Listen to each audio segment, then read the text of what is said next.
Have you ever stopped to wonder why cars sold in the United States run on completely different oil weights than the identical models shipped to Europe, Asia, or Australia? Believe it or not, the difference isn't due to performance, emissions equipment, or even engineering preferences. In this breakdown, I'll explain the real reason US cars are tied to 0W20 oil, while the same engines overseas run happily on 5W30. I'll also show how the wrong oil can end up costing you serious money, and share a mechanic's trick manufacturers would rather you never learn. 1. What those viscosity numbers really mean. Before we dive into why these oils differ, we need to understand the numbers on the bottle. The first number, the one before the W, reflects cold weather behavior. The lower it is, the better the oil flows during winter starts. For example, 0W oil works down to around -31 degrees Fahrenheit. 5W handles roughly -22 degrees Fahrenheit. 10 watts starts giving up around -13 degrees Fahrenheit. The second number, the one after the dash, represents oil thickness once the engine is fully warmed up at 212 degrees Fahrenheit. A 0W20 tops out at about 9.3 centistokes, while a 5W30 reaches around 12.5 centistokes, which means a thicker, stronger oil film. There's one more number that matters far more than most people realize: HTHS, or high temperature, high shear viscosity. This measures how the oil behaves in the engine's hottest, most stressed areas at 302 degrees Fahrenheit. We'll come back to this later because it plays a major role.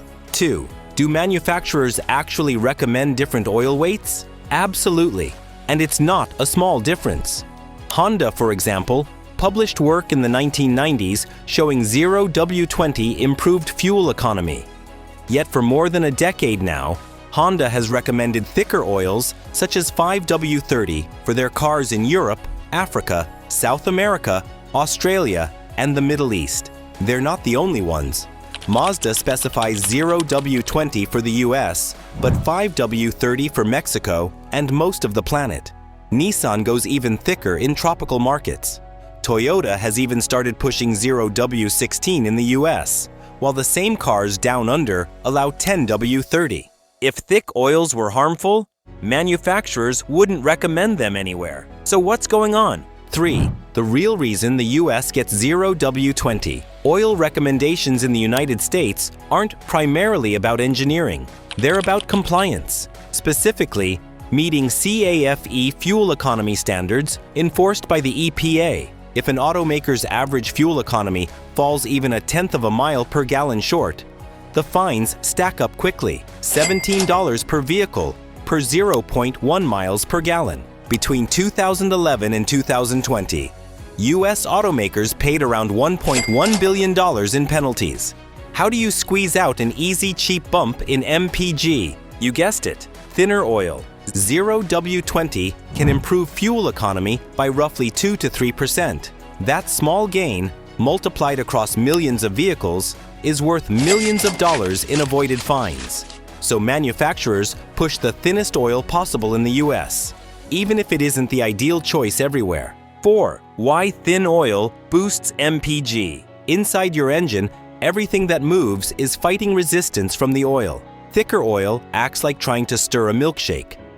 Thin oil is more like stirring tea. Less resistance equals less wasted energy equals better fuel economy and fewer emissions. 0W20 circulates quickly, reduces internal drag, saves fuel, especially during cold starts, cuts emissions. On average, it can net drivers about a 2.4% improvement, sometimes more, but fuel economy is only half the story. 5. How modern engines are built around thin oils. Cold starts cause a surprising amount of engine wear. One frosty morning start can equal dozens of miles of driving. Because 0W20 flows almost immediately, it reduces that damage significantly. Modern engines have extremely tight internal tolerances, low friction coatings, oil pumps calibrated for thin oils, hydraulic components tailored to low viscosity. All of this lets 0W20 perform well in many conditions, but not all. 6. The downside manufacturers rarely mention.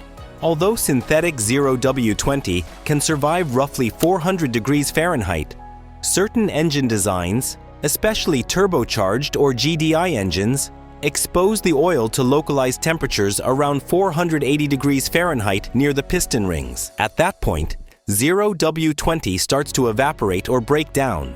Once that protective film collapses, metal rubs directly on metal. That leads to ring coking, scuffed cylinders, high oil consumption, overheating, major engine wear. By contrast, 5W30 keeps a far stronger oil film past 250 degrees Fahrenheit. 7. Situations where 0W20 is a poor choice. Even non-turbo engines can run into trouble depending on how and where you drive. Thin oil struggles when you live in extremely hot climates, tow or haul regularly, climb mountains, drive aggressively at high RPM, have a high mileage engine, 100K plus, heat shears oil, thinning it out even more. Many manuals quietly allow thicker oil for severe service, especially once engines age. 8. Why Europe and Asia don't follow US oil advice. Outside the US, the logic is different. Cars are smaller and naturally more efficient. Fuel is expensive, so people buy lighter cars, not lighter oil. Longevity often matters more than squeezing out 0.5 miles per gallon. Autobahn-style driving requires stronger oil films. Seasonal viscosity changes are common. Some regions switch between 5W30 and 5W40 depending on the season. Many manufacturers now simply recommend 0W40 or 5W40 year-round. 9. The critical number most drivers ignore. HTHS. About 60% of drivers technically use the wrong viscosity, but that statistic doesn't include the number that matters most. HTHS. Typical HTHS values. 20 weight, approximately 2.6. 30 weight, approximately 2.9. 40 weight, approximately 3.5. Some engines that allow 0W20 actually require an HTHS close to 3.0 for safe long-term wear. You won't find that number in most manuals, only in oil manufacturer data or a used oil analysis. Many oils with the same SAE grade have completely different HTHS, which is why brand matters more than most people realize. 10. Will switching viscosities void your warranty? Dealers love scaring customers about oil choices, but US law says otherwise. Under the Magnuson-Moss Warranty Act, your warranty can't be denied unless the manufacturer proves your oil directly caused the failure. Using 5W30 instead of 0W20 will not void a warranty unless it's explicitly tied to the problem. Failing to change oil on time, however, can. Always keep records and receipts. 11. What long-term mechanics actually do. If you want your car to run 300,000 to 500,000 miles, here's what experienced mechanics rely on. Checkmark. Step 1. Get a used oil analysis UOA. It reveals wear metals, fuel dilution, coolant leaks, ideal change intervals, and the best viscosity for your specific engine. Step 2. Choose viscosity based on climate. Winter, 0W20 works well. Summer or towing, 5W30 or 0W40, if your manual permits. Step 3. Adjust viscosity as the car ages, under approximately 75,000 miles. Stick with the recommended oil. Over approximately 75,000 to 100,000, consider high mileage oil or a step thicker. If there's no burning, leaking, or odd wear, don't change what works. Before we wrap up, let me know what you're running in your car right now. Are you sticking with the factory recommended oil?